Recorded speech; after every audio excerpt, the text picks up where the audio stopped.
Today we're going to study, I think, arguably one of the best books in this course. Really, it's a superb book called Empire of Cotton, A Global History by Sven Beckert. And who is this fellow, firstly? He is co-director of the program on the study of capitalism at Harvard University, a very decorated and much admired professor, as you can imagine. And his book, Empire of Cotton, won the 2050 Bancroft Prize and was the finalist for the 2015 Pulitzer Prize for History. That is serious stuff, right? And in preparation for this course, in fact, I not only did the reading, which is in your reading, I in fact read the entire book. And it is absolutely a phenomenal book. And I would say it's not just one of the 10 best books of 2015. It arguably is one of the best books written on the rise and history of the Industrial Revolution and capitalism. So let's have a look at what the book talks about. Firstly, he looks at, in chapter 1, he looks at how from an ancient time in history, cotton was produced by and then also processed by, at the domestic level in various parts of Asia and even in Aztec Mexico. So Gujarat, India mein cotton used to grow in Gujarat, India, and on the west coast of Africa, growers would harvest the white fluff and make cloth by hand at home. In China, cotton cloth was even used to pay taxes in the 1500s. Aztec peasants produced cotton to pay tribute to their overlords. These cotton growers had no contact with each other. And generally the way in which this cotton was converted into cloth was, of course, it's a very labor-intensive process, as I've already told you. पहले तो उसकी खेती बाड़ी होगी, फिर उसकी harvest होगी, फिर उसके बाद ये जो कॉटन की wool एक तरह से मिलती है, you know, that has to then be processed into a thread, and that's done by running it through a spindle, etc. And that thread then is weaved and is made into a cloth. Most of the process in which the cotton was converted into a thread was done in the home by women, and then the weaving was mostly done by men, and then the cloth was obviously prepared. So this is an ancient form of domestic labor, domestic industry or domestic manufacture. By domestic I mean that it was done at home. घर में किया करते थे लोग ये. And it was done obviously to fulfill घर की needs, yeah, at the most village की needs, etc. And so most of these people who were growing this cotton and processing it across civilizations were not in contact with each other. So villages may be in contact with each other at the most, and there was obviously going to be some trade in cotton from, let's say, India to Mesopotamia and that sort of thing. And we know about the Silk Route, where silk would travel from China, into Europe and other parts of the world. And the silk cloth, as well as you know, was made from the silkworm, which was a secret that the Chinese tried to guard for and did guard for centuries, etc. But as a whole, you could not say that before the 1500s or before the 1600s that there was a world market of cloth. That did not exist. Europeans, on the other hand, did not wear cotton. What they wore was wool and linen. I didn't really think about this till I read this book, because if you look at the older films, etc., you know, जो period films होती हैं, जिसमें वो Europeans को medieval period के अंदर दिखाते हैं, films like or TV serials like Barbarians or other पुराने जो TV serials हैं, तो उसके अंदर आप गौर नहीं करते कि इन्होंने लीड़े क्या पहने हुए हैं, कपड़े क्या पहने हुए हैं. But if you look carefully, I mean, if they're being really good about it and they're really looking at the period carefully, the clothes that they are wearing are not cotton clothes. They're made of wool and they're made of linen. And of course, you probably know more about this than I do. These are far harder to clean, far more rough on the skin, etc. And cotton is a much more beautiful fabric, easier to wear, easier to wash, easier to mold, and all of these things. So between 1600 and 1800s, first and foremost, as Europeans spread out and began to explore the world, and as they came to India and went to China and also, of course, very most importantly, went to discovered the United States of America, which had already been discovered obviously by the Native Americans, and still they say, oh, when Christopher Columbus discovered it, as if there were no people there. Obviously there were already people there. But khair, anyway, as they went there, they began to discover that these people are wearing a fabric which is absolutely fantastic, much better than our fabric.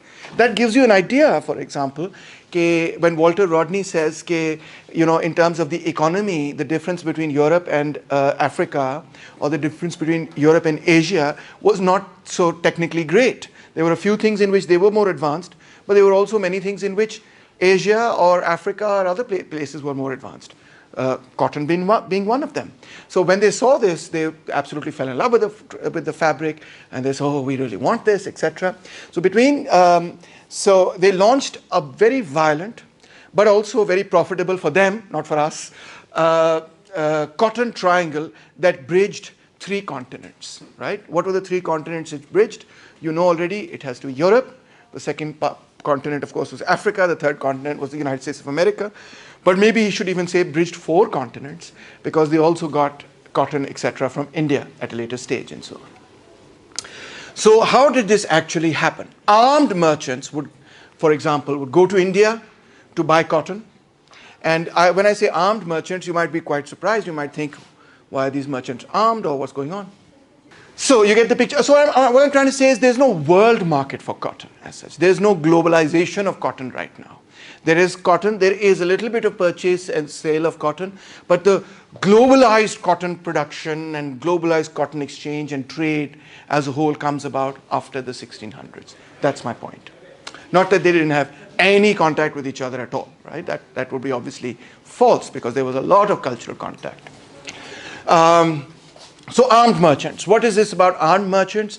Well, आप अंदाज़ा कर सकते हैं, क्योंकि आप जानते होंगे कि यहाँ बरे सग़ीर के अंदर when the British first arrived here, they arrived, as you know, as traders. In that time, in any case, trade was a very risky sort of work. It was a very risky sort of enterprise. And because there were pirates, you could get robbed on the way, you were very vulnerable as a trader. So all traders, pretty much in the old days, used to have some form of protection. All of them, pretty much, right? This was kind of like the universal rule. You wouldn't go marching across all these difficult climates and territories without some form of protection. Or the seas where you could have pirates and others. So there's that aspect. But the second aspect, of course, is that as these traders came together to create various European companies, joint stock companies, such as the Dutch East India Company, then the British East India Company, then later the French East India Company, and many other companies of this sort.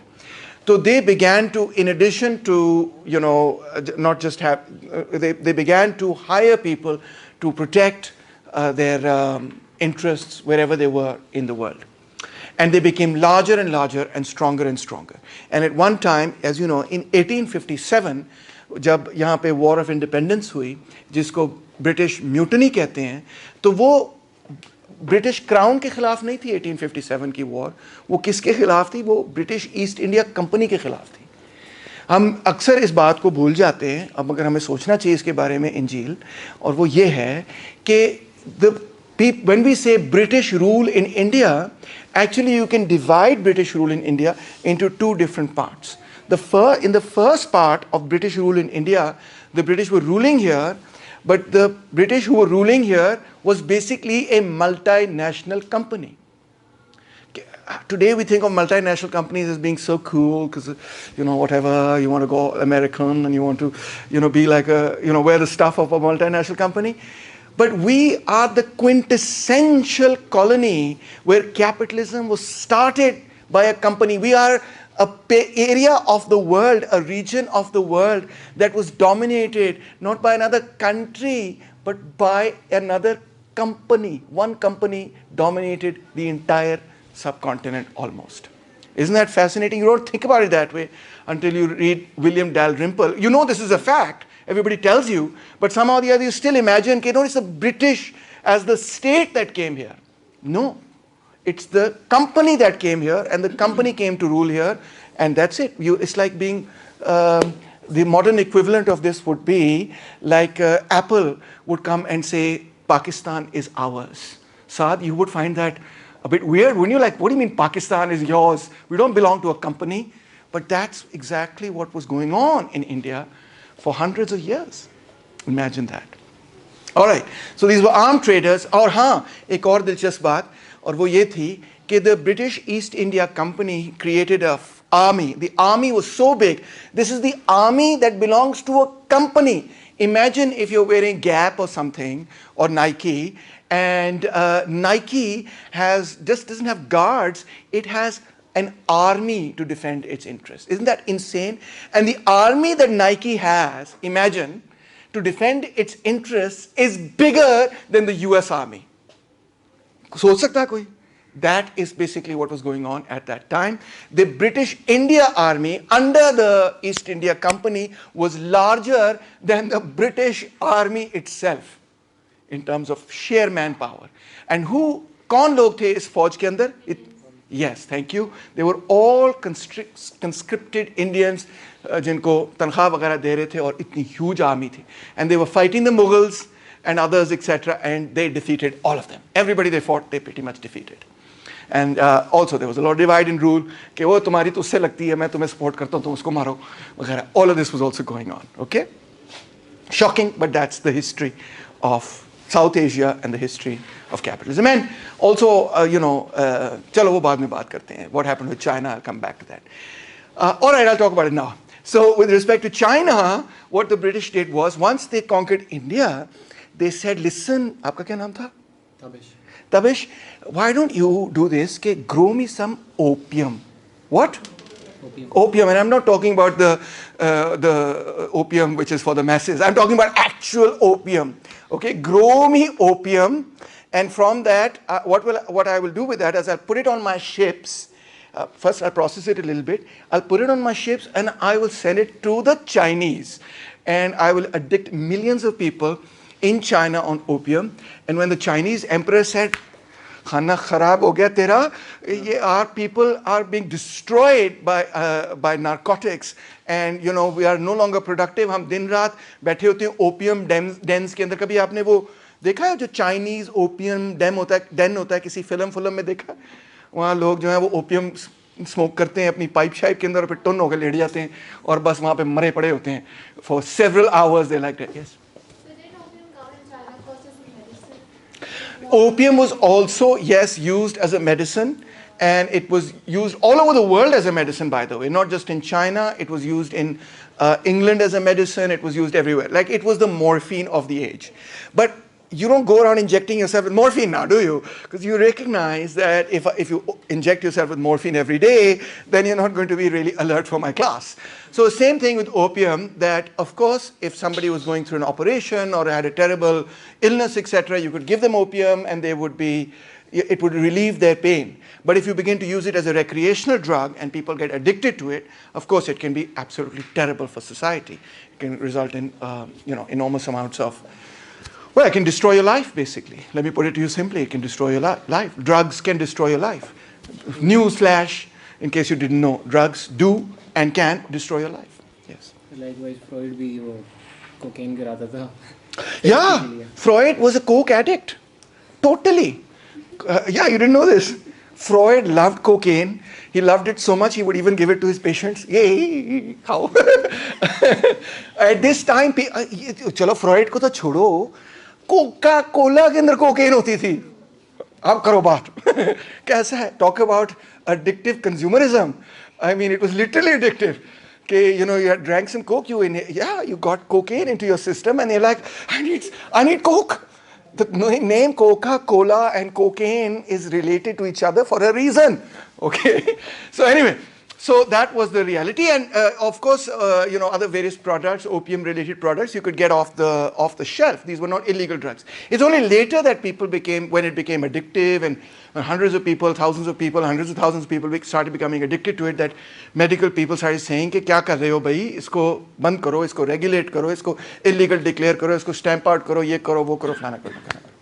So anyway, all of China, well, not all of China, but such a huge part of China became addicted to the opium trade, which was coming from the British, which was being produced in India.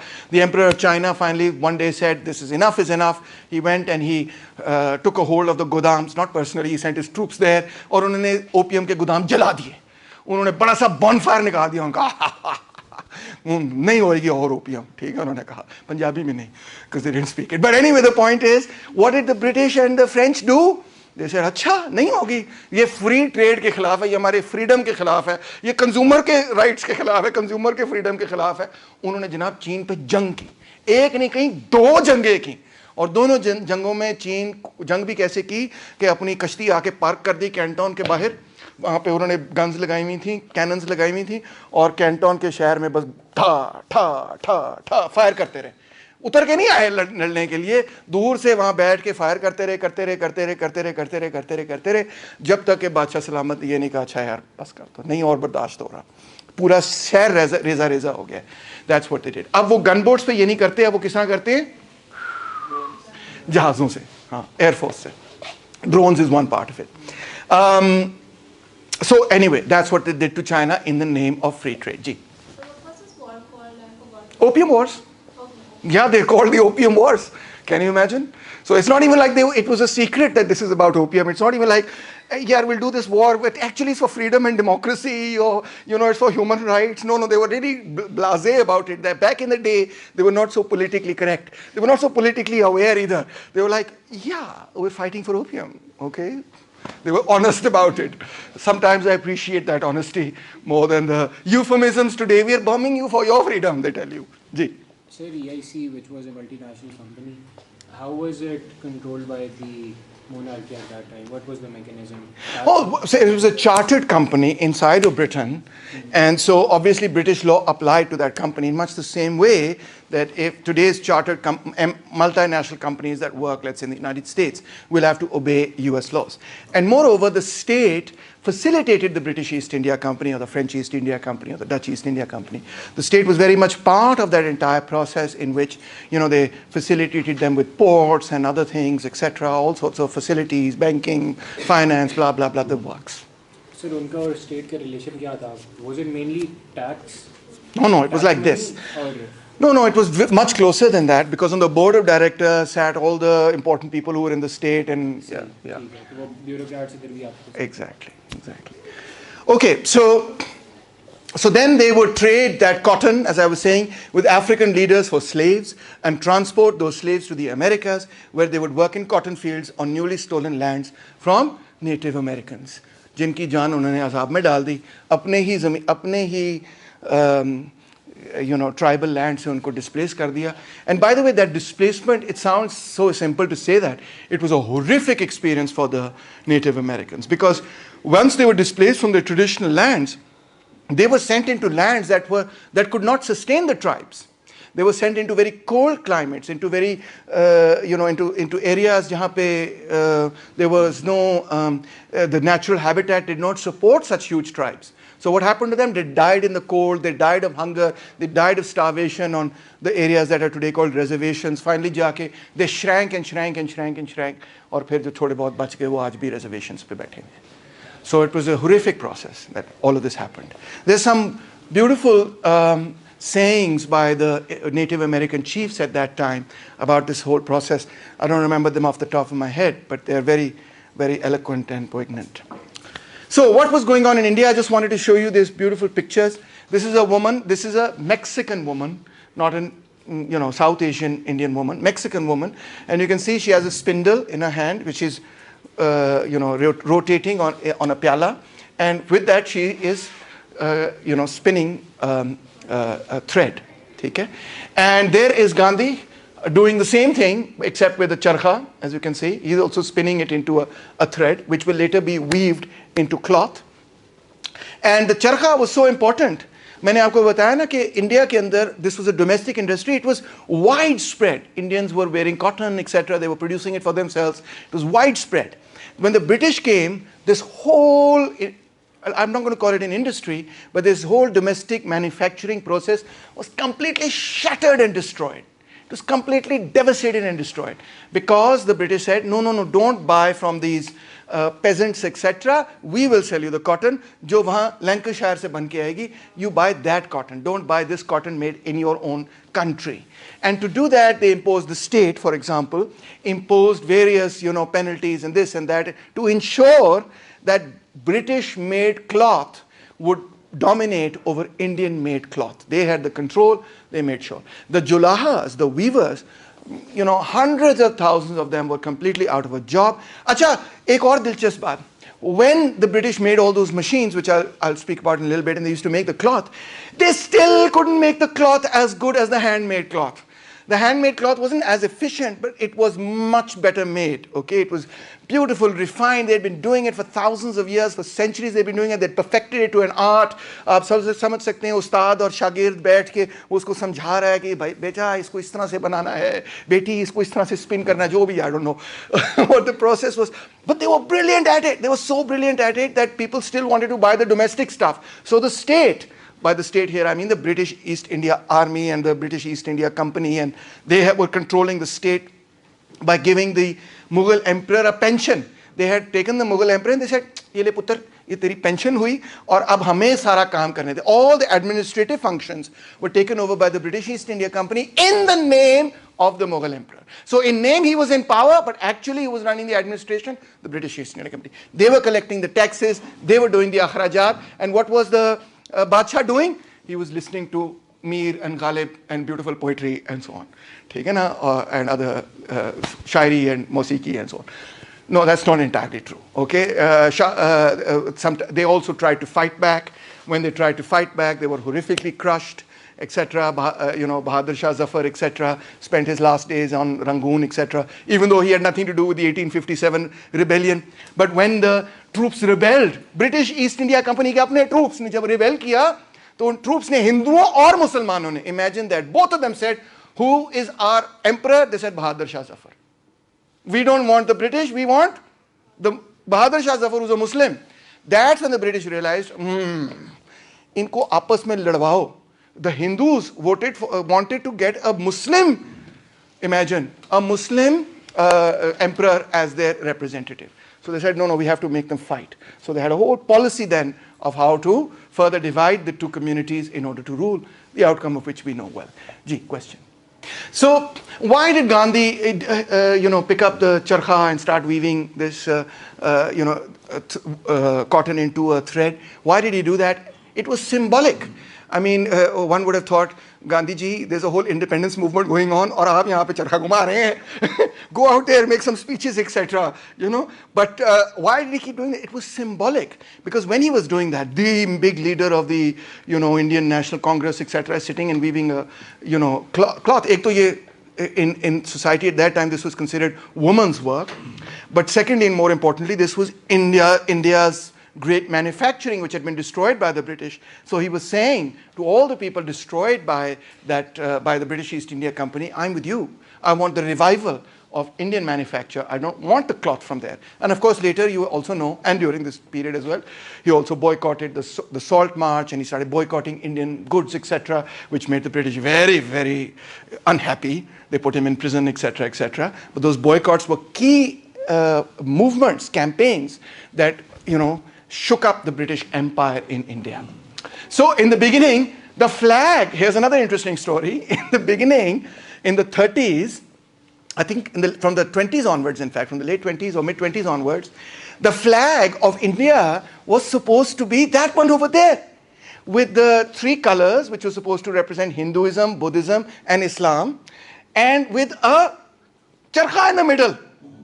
Isn't that fascinating? Because they were like, this is our ancient craft, which has been destroyed by the British. So it was like basically saying to the British, showing them the birdie and saying, we want our industry back. So excuse me, I'll cut that out. Basically telling them, we want our manufacturing back. Later on, it was only in around 47, when India was actually becoming independent, that Nehru said, that's not very symmetrical, and it's a bit of an odd symbol, etc. We want a more symmetrical sort of symbol, and so on. So then they chose this, which was close to that anyway. It's Ashoka's charkha, right? Ashoka's symbol. But you can see it's very closely inspired from from the previous flag. So that was the symbol that they were trying to make. So what was going on in Britain at this time? There's been many other colonial empires that have been created in history. There have been many empires that have been created in history. The Indians themselves had an empire. The Mughals had an empire. That was an empire. Central Asians had several empires. The Mongols had an empire. They conquered China. They destroyed Baghdad and obviously the Abbasid Khilafat, and the golden period of Islam was destroyed by the Mongolian Empire. Islam itself had its empires, not one, several. Umayyad Empire and Abbasi Empire and Fatimid Empire and so many other empires, right? Spain we conquered, we say very proudly, look, ha ha ha, we conquered Spain. Well, that's an empire, right? What else is it? We had Muslim rule in Spain, isn't that amazing? Well, what is that? That's an empire, right? So there are several empires that have existed in history, we all know that. But what distinguished this particular empire from other empires is the depth to which it, and the depth to which it managed to change or did change social relations within its colonies. It completely uprooted and transformed society. जिस तरह हल नहीं चलाते उसमें हम ज़मीन से मिट्टी निकाल देते होते हैं, fresh earth निकालने की कोशिश करते हैं. इसी तरह ब्रिटिश एम्पायर जो था ना, उसने बिल्कुल अपरूट कर दिया इंडियन सिविलाइजेशन को. और वो कैसे अपरूट हुआ? वो इस तरह अपरूट हुआ कि it really is in these sorts of institutions that this uprooting process, so to speak, began. What is this institution? This is 1784. Samuel Gregg made history when he opened the first mechanized cotton mill outside of Manchester, England. The mill, which sat on the banks of the River Boyne, was powered by the flow of the river's water. Here you can see water is flowing right across. That's not just for effect or whatever. There's a little outlet over here as well, you can see. But actually, jo andar machines thi, the machines themselves inside were powered with a water wheel. So the water would flow across, it would turn the wheel, and that is what would run the machines, turn the machines. This is a water-powered industrial revolution. As today you will say, oh, sorry, ye kya baat hai? Today we have nuclear power, we have solar power. Well, hello, 2 दिन पहले Pakistan was banned, maybe water power would be better. But you get the picture, water-powered, all right? So now there was a rapid jump in productivity. It increased, and as the productivity increased now, very few people could do the work that was done previously, not just by hundreds of people, but by thousands of people.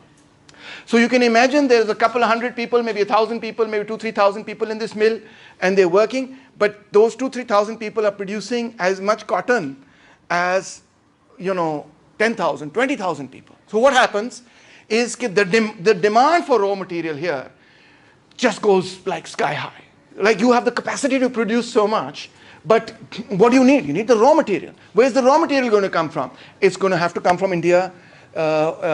England is not going to be able to grow it, especially not North England, which is really cold and not a good place to grow cotton. You need हमारे जैसा climate.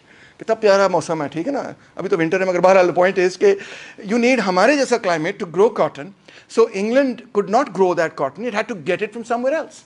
It needed that warm climate, right? Which was there in India, it was there, of course, in Egypt, it was there, of course, also in Brazil, and was there in the American South. So that's what they needed. They needed the cotton, the raw material had to come from there.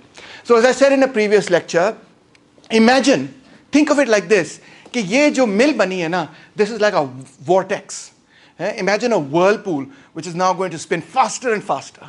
And as it's like a black hole, and as it's spinning faster and faster, it's going to pull all the raw materials from around the world, all the cotton is going to suck it up into itself to process out into cloth. That's what it's going to become like, right?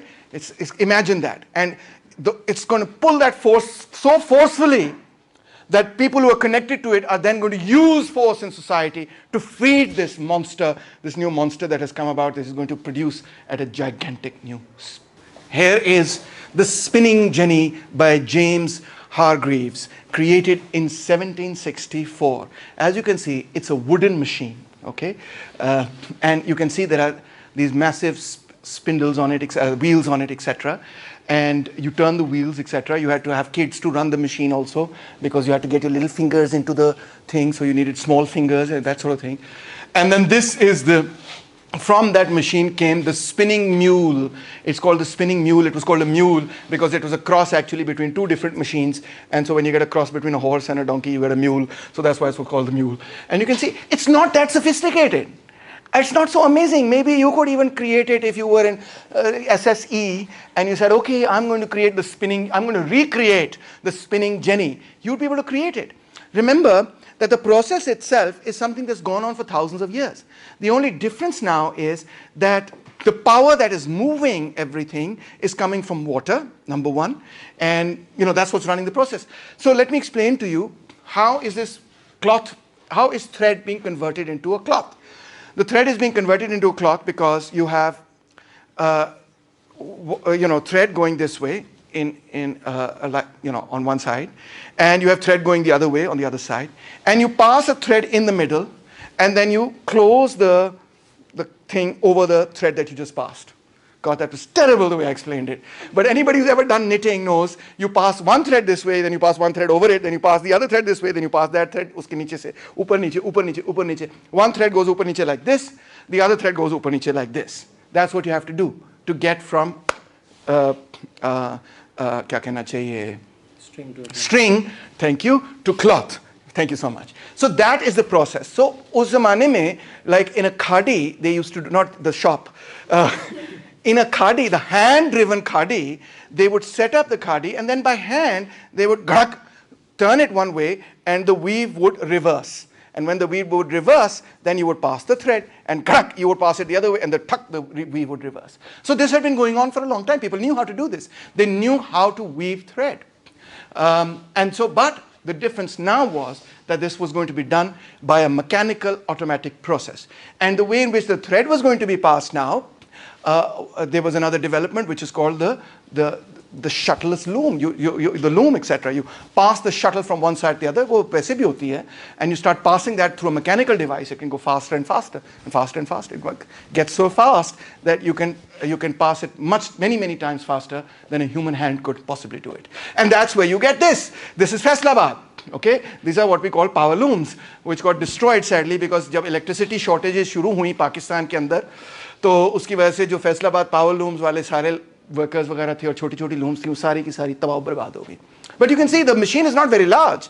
It's just here. One man is operating it, and you can see the weave over here, tuck, ऊपर नीचे, or through that passes the shuttleless loom, the shuttle, not the shuttleless, the shuttle actually passes through it, and that's how you get the cloth. So that's all there is to it. I even looked it up, these machines up online, and I was obviously looking at some Chinese machines, and they were like, oh, you can buy this machine if you like. I was like, no, that's not why I'm looking at it. So these are not really big machines as such. Of course, you can make bigger versions of the same machine, जिनका थान बड़ा होगा, जिनकी speed ज़्यादा होगी, जिसमें धागा कम टूटेगा, वगैरह. All those, you can get as fancy with it as possible. Now this looks pretty sophisticated, but this is just a recombination or an improvement of the basic process that was even done by hand. So here's the assignment for any SSE students that are over here. Build me a loom. It can be done. So now by the 19th century, as I told you before, southern United States is really warm. This is Texas and all those, Florida, warm sort of places of the United States. Jitna aap upar jate jaoge, utni sardi aati jayegi, right? So these are and this is very mountainous area and dry and arid. This is the perfect climate for to grow cotton and for agriculture in general. So all the slaves are brought here. Many go to Brazil, and the Caribbean is perfect also for the growth of cotton and sugar and tobacco, etc. So these are the colonies. In that particular equatorial belt, all the colonies are created in this particular equatorial belt, which is ideal for, tropical belt rather, which is ideal for growing cotton.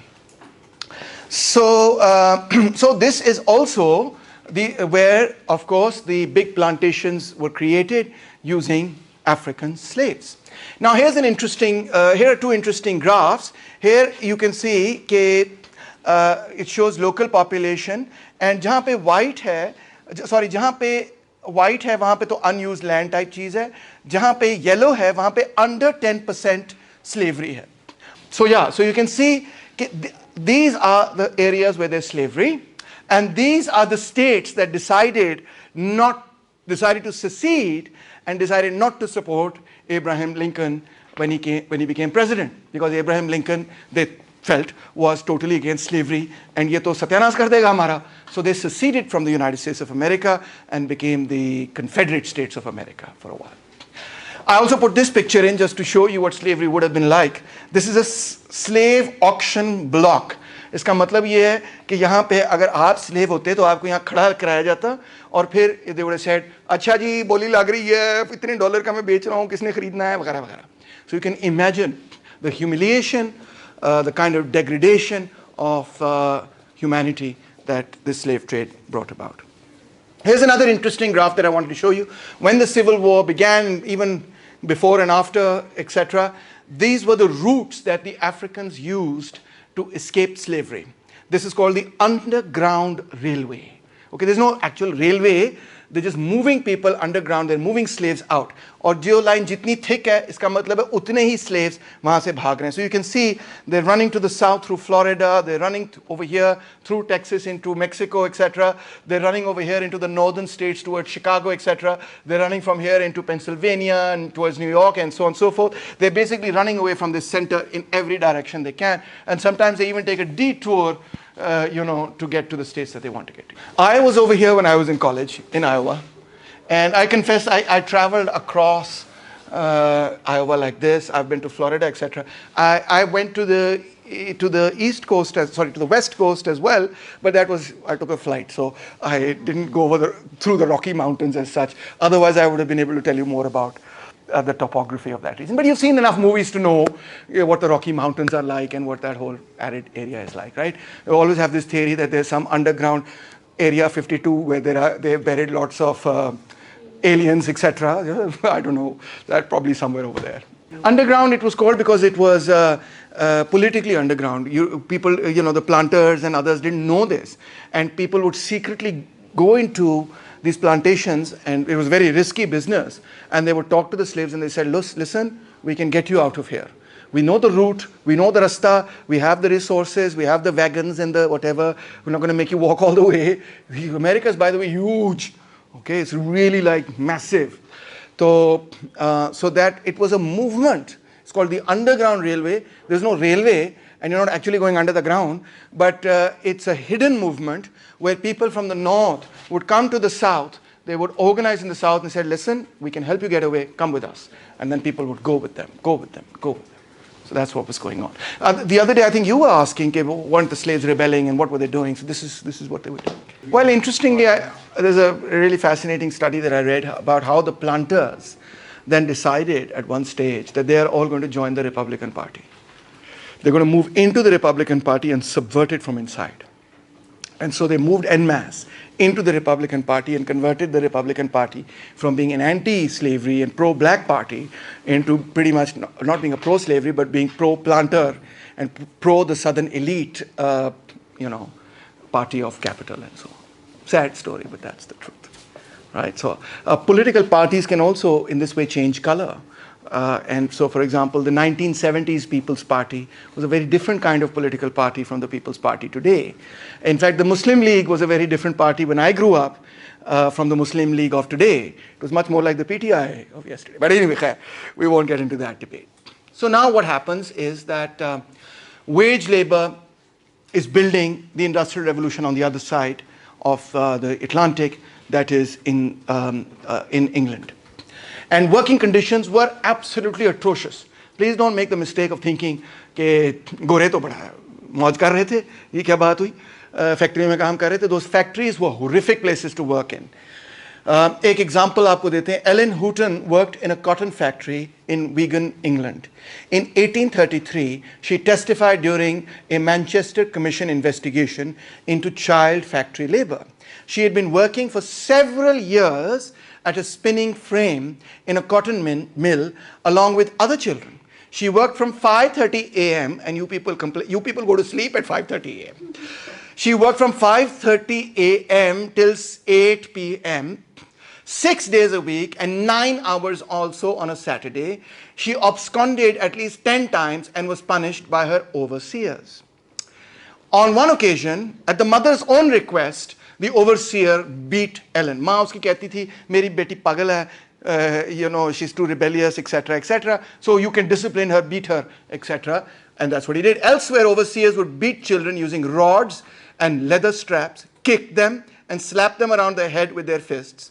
On other occasions, probably 5 times or more, Ellen was weighted down with mill weights attached to her back by straps of the style used in the mines, and had an oversized cap placed on her head and made to parade through the factory carrying a stick. Unfortunately, the other children also were making fun of her. This was designed to humiliate her and send a message to other children. During the punishment, the other workers were allowed to poke and punch and hit her. She was 10 years old. That was her age when all of this was going on with her. She was 10 years old. She gave this testimony to the court, and she was 10 years old. Imagine that. So that's the kind of brutalizing, humiliating labor that we are talking about with respect to the Industrial Revolution. And the point, I think, that Beckett wants to make is that these are the people who built the Industrial Revolution. We often end up admiring the inventors and this and that capitalist and this and that company. But the people whose heart and soul, blood and toil and tears went to develop the Industrial Revolution are the ones that are never even named. We don't even know who they are. These are the people who gave their lives, really, their entire working lives, their youthfulness, their entire youth, to the Industrial Revolution, to this great behemoth that took up their lives. So the acquisition of raw materials empowered the armed merchant companies, and they built a global network, a huge global network. And the merchants who were building this network, the key thing in that period was that if you knew XYZ person and they knew you, that was the most important thing that would allow people to trust you, both suppliers as well as those who were demanding the raw materials. And so these networks, what we call, today we call this social capital, was key in setting up the merchants. And the merchants were also making a killing. They were making a huge profit. They are not the capitalists themselves, please remember. They are the middlemen. They are the ones who are getting the raw materials to the capitalists. But because their network spans across the world, and because that network is based on certain ties, I know this guy, I know that guy, we had tea together at the club, etc., where we played golf together and blah, blah, blah. That's how this transatlantic commercial class was created, which knew each other, could trade with each other, could trust each other, and you could say, yaar, ਉਹਦੇ ਤੋਂ ਮੈਂ cotton ਲੈ ਰਿਹਾ ਹਾਂ, ਠੀਕ ਬੰਦਾ ਹੈਗਾ ਕਿ ਨਹੀਂ? And you'd say, oh, ਠੀਕ ਹੈ ਯਾਰ, ਉਹ ਆਪਣਾ ਗਵਾਂਢੀ ਹੈ, ਮੈਂ ਉਹਨੂੰ ਜਾਣਦਾ. So then you'd say, okay, I can go with that, right? Very, very key and important. Credit played a very key role. Access to credit, I should say, played a key role in the development of this entire scenario. And of course, access to credit, and the state was going to facilitate all of these things. The journey, the voyage, the credit, the laws, the regulation, everything was being managed now by the state. Excellent point, thank you. These warrior merchants kept raw materials flowing to the mills, finished goods flowing to the world, and slaves flowing from Africa to southern plantations. This was the three things they were doing: getting the raw material to the factory, getting the finished good out wherever it needed to go out, and getting the labor to go and produce the raw material. These are in a certain sense the oil or the lubricant or the grease that kept this whole machine functioning and operating on a global scale. I'm trying to say that that there is a distinction to be made between the traders, the merchants as I'm calling them, and the people who were owners of the mills themselves. These are not necessarily the same people always. Okay, there are people who own the mills. They get they get the inventors to come and build these things, and then they invest their money and they build these mills. And then there are people they hire in turn to go and get them the things. And the people they hire in turn to go and get them the raw materials and that sort of thing, and also sell the commodities, in turn hire many, many different people, etc., through an entire network that is set up over centuries, really. A very powerful network. One is the role of the industrial capitalist, the other is a merchant capitalist. The industrial capitalist is actually producing, and the merchant capitalist is doing the trading. And both are very important. One makes the trade happen, the other actually does the production. Both are necessary for the world capitalist system to function. Now, sometimes it can be that the same company which is producing is also trading, but here I'm helping you to understand that the processes are different. It's not necessary that they are the same people. So a little more about the US Civil War. In 1860, Abraham Lincoln won the US presidential election. And everybody knew he opposed slavery's expansion into the Western territories. The new territories, he said, we're not going to have these slave plantations in any of the new territories. 7 southern slave states seceded and formed the Confederacy with Jefferson Davis as president. As soon as he was elected president, they're like, okay, we're leaving the country. Bye-bye. We're seceding from the country. We're going to create our own country.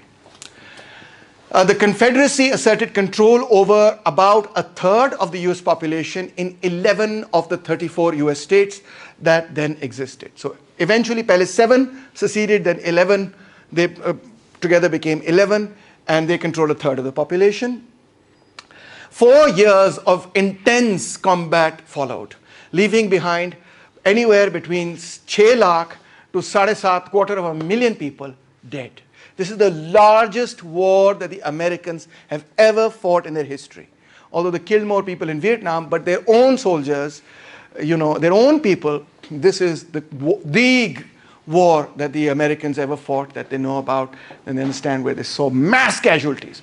250,000 in that period of history is huge. Don't compare it with World War I and World War II standards, where it gets even like it goes crazy. But at that time, this was like a genocidal level war. And we don't even know how many civilians and what happened to them, because us zamane mein nobody even counted what was going on with the poor civilians. It was the deadliest military conflict in American history. Finally, Lincoln, with iron will, defeated the Confederate States of America and ended slavery. Just 5 days after the final surrender of the Confederate Army, Lincoln was assassinated. और आपने वो फिल्मों में देखा होगा कि he goes to the theater where he's watching a play where he gets assassinated. But his legacy is that 4 million enslaved black people were now free. 4 million people were now free. A huge legacy, a powerful legacy, a great legacy. Now, in that war, there was the blacks who wanted to be free joined up with the northern armies and fought against the southern armies. And there were black soldiers in the army as well.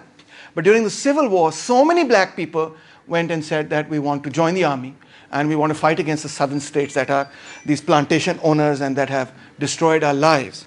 They got a name, and the name that was given to them was Buffalo Soldier. Have you heard that term before?